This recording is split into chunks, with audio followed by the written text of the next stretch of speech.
He's already cleaned out a little bit in here. He's got a full trash can. So I don't know if these guys clean this very much or not, but I'm gonna have him go through, chisel all this out. I don't know if we're gonna go as far as pressure washing it or if it matters. But yeah, we're gonna check all of our stuff in here. We probably will pressure wash it, get it nice and clean and ready for service. That way nothing's getting worn out that doesn't have to be getting worn out. That way we can check to see if we have a hydraulic cylinder leak and go from there. He's already chiseled a lot out here. I don't know if you think they ever clean this thing. We'll go through, we gotta check. The rear tires aren't too bad. This one's got some weird wear on it. Gets a little thin over there. So we gotta figure out why that's wearing weird, but we gotta rotate the tires. And then all of this stuff is just super dry. So we'll end up cleaning all this stuff up. I don't know that it's been greased or maintenance. That was him messing with this thing. But a little bit of a cylinder leak there. This thing's super dry here. So we're just gonna go through and get everything cleaned up. Get that, see if we can see that split and what it's gonna take to fix that thing. We got a hole right there.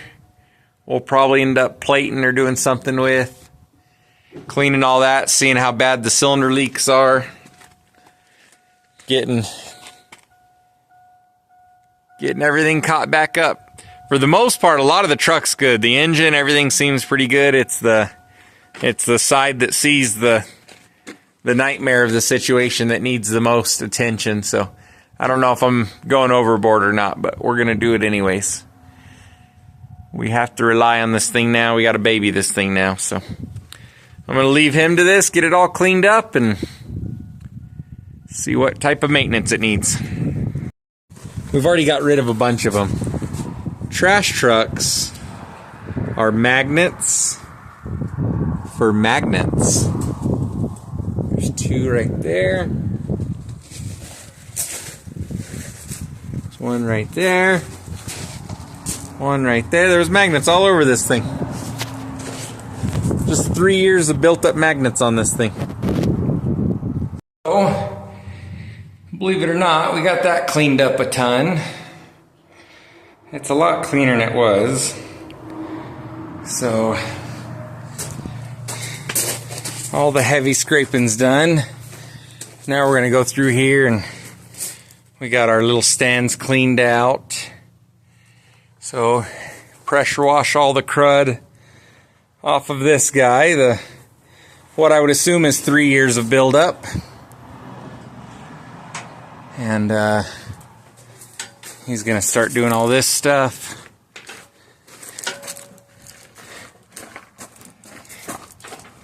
So we can actually see what the hell the leaks are about. We got two hoses here that have a lot of buildup on them. Get all the stuff that's stuck in the compactor. We got a lot of it out already, but this is like several inches thick. You can't see it right here, but that's about probably inch and a half thick of crud build up there. So see what the pressure washer does. All right, so we got a lot of it cleaned up. Probably as good as it's ever going to be. That's just rust and stuff. So anyways, this thing cleaned up very nicely. The cleanest inside of a trash truck ever, unless they're new. So we got this wall cleaned up so we can actually see it. And the only spots I didn't really clean up are down in here. And then the blade was forward a little bit, but huge improvement. So I probably got to grease these, I would imagine. I need to get like a maintenance book for Loadmaster. So, but I imagine those have to be greased. I'll bet there's a filter in here. I already checked hydraulic oil level, which is good. I've got a gauge here that's broke I need to change out, which I don't know what pressure it's going to be, so I got to figure that out. And then I imagine regulator for adjusting pressure. Right? So anyways, we'll see how long it takes to get that dirty again. I imagine it's never been cleaned. But what I like, that wall was completely black. What I like is being able to see that wall really well through the back window. And then I'll clean up the window and everything. So if you're wondering about the box, I have a route that's like 35 miles from here, and it only has 3 recycle cans. So my plan is, pretty decent sized box, is to leave that here and just put the recycling in through here. And we only have 85 cans on that route, so that ain't gonna move. And even if we did, we can it'll creep up towards here, and we can just push back and pack it with the hydraulics a little bit and let it float in this area. Because like I said, my biggest route's 185 cans or something like that, so which this truck isn't gonna worry about. Yeah. Anyways.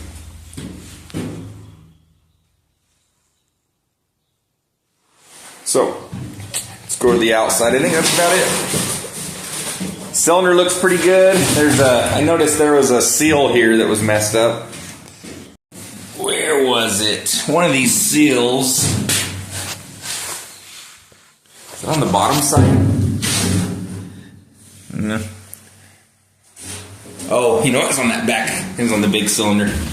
That seal is popping out there. It's not leaking. I'm sure that's just a dust seal, but that'll have to be replaced or fixed, I guess. So yeah, it's gonna be really hard to fix stuff like that because I'm gonna rely on this thing. It's gonna be really hard to go back to what we were doing, so that's why I'm trying to get as much maintenance done as I can. That's not gonna put this thing down, so. And then start to learn everything about it. Let me go on the outside. So outside was pretty clean, but I cleaned it up a little bit more. And then this is what was super dirty. So I got in there and cleaned all of the grease and oil off that, so now we can actually hopefully find any leaks. I'll go through with a crescent wrench, tighten stuff up, and then I can start to repair some of the holes and stuff so they don't spread. But that's a whole lot cleaner. Found my drain plug. So do a little bit more maintenance for tomorrow. See how that goes. So I gotta start figuring out tires, if I'm changing them, if I need to keep a spare in stock. Pretty much all this stuff, I'm sure that if those rims are the same as those rims. Cylinders were wet. But I'm not seeing anything on them now. Like I said, they cleaned up really well. I've used it a little bit and I don't see any visual leaks, so at least that's a good start. They don't look nicked. They don't look like anything's bad on there. So, the city's excellent work here. We're going to do a block test, we'll call it. So, you put this on the coolant reservoir, fill up your liquid combustion leak detector fluid to that line. And then this little bulb will suck the air out of it, and it'll go from blue to yellow. Some of the fluids are different, but it'll change colors if there is exhaust gases in the coolant, which is telling you either the EGR has a crack in it and that exhaust gas is pushing into the coolant reservoir and coming back into the degas bottle, or that the cylinder head's cracked doing the same thing, or that the head gasket is cracked doing the same thing. So I'm worried because there's lots of flow. It seems like there's lots of bubbling in the coolant, and I'm not sure if it's normal. But we'll go check it real quick, and you'll see all that there. So.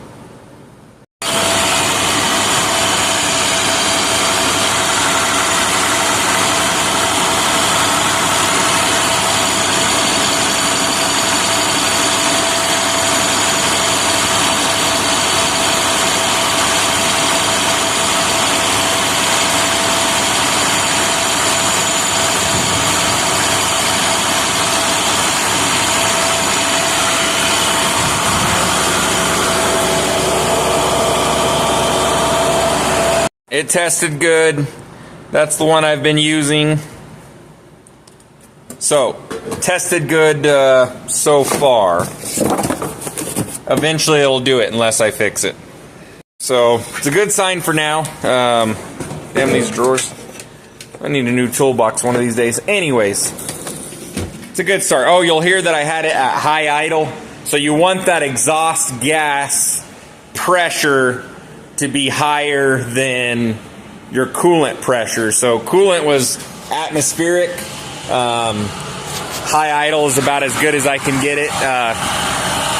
Stationary. So, but anyways, we're good for now. On to the next thing. Came up here, camera was loose. Put all new screws and Loctited it.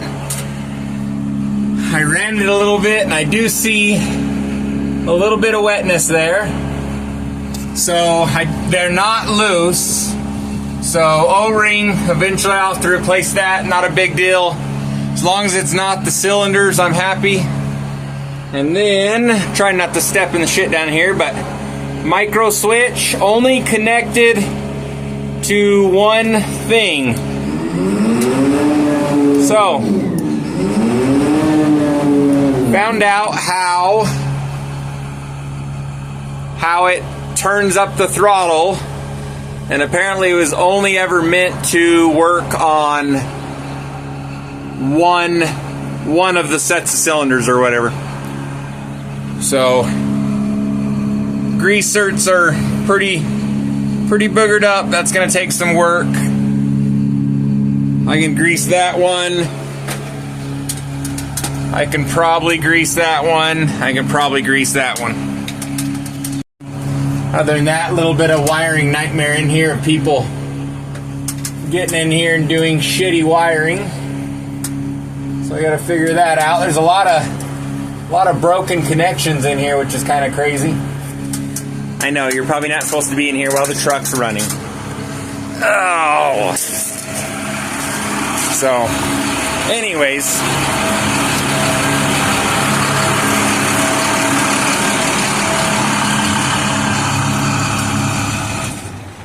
So just got to figure out what kind of shitty wiring they were doing there. And a little bit more maintenance, so one piece at a time. Alright, so in the process I found those grease certs back there, which both would not accept grease. So I took them apart and cleared them out. So on both sides, got them to actually feed grease out that side. I found the trash packed in there, which I'm going to take out just because I'm a little OCD. And then the boxes up there. Not sure if I'm worried about that because I don't know. Anyways, we are almost done here. Top of the cylinders would not accept grease. I do not know why. That is actually not dry. Another magnet floating up high. They're everywhere. So let me see, it must be it looks pretty dry on the outside. It must be this part. Try to pump grease through that by itself and see if that works. Came up here and I greased my blocks. And I found, see if you can see it. And that line is rubbing on that guy there. So that little holder fell out, which means I gotta climb my ass up in there. Everything else seems good though. I'm gonna check the other side, but yeah, I'll have to fix that. That'll wear through that line. And screw me in some fashion. No holder. Oh, the holder's there, but everything looks good up there. It's not hitting that line. Alright, that thing up there is gonna be a two-person job. Oh, I came and tightened these. I found all these are loose. I gotta get a crescent wrench to tighten those. Grease the other side. If anyone can tell me what these valves are, I'm sure they're like a flow adjusting valve. Someone should tell me how they work and what their purpose is. So, anyways. Oh man. That's a lot of work. I'm assuming I can see a little bit of wear up there. I'm assuming these tracks are a replaceable item. I would also have to guess that they got to be greased. So I'll figure that out. Maybe just grease them by hand? No idea. I don't see anywhere to grease them. Oh look, I found some more greasers. Sweet. So, greasers all over this thing. I guarantee you, somebody, maybe I should go train the city of Cortez. I'll bet you they miss a lot of these. Or at least they don't get maintenance like they should. They don't care. Taxes pay for the trucks every couple years. So came to grease the tag axle. And I undone this little thing here. And there's just like a broken spring in there. So I'm sure that's not normal. I know they sell those at Napa. So gotta figure that out now.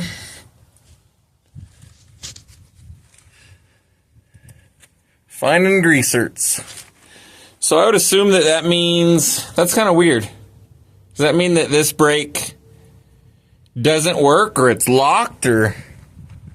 Yeah. Means something, doesn't it? Okay, so I got all the chassis grease. I came in here. That thing's never been greased. It has paint on it.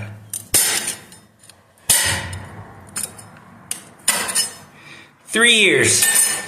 Never been greased. And that's if the 3-year mark is actually a true thing. Alright, let's see if it'll even take grease.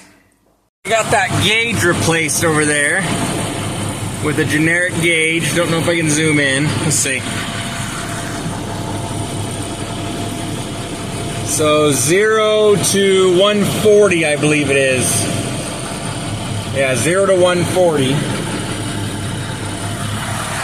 I got this one. Now I need to zoom out. I got this one here, so original Eaton gauge, I don't see a part number, but it was 26 point PSI, 0 to 26 was in the green. So if I turn on the PTO, I'm going up to 20 PSI, but if I turn up the high idle,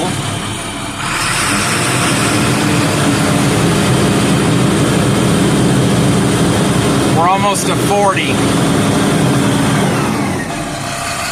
Whether that matters or not, I don't know. One, the hydraulic oil is cold, and two, this service hydraulic filter does come on. So we're gonna change that and see.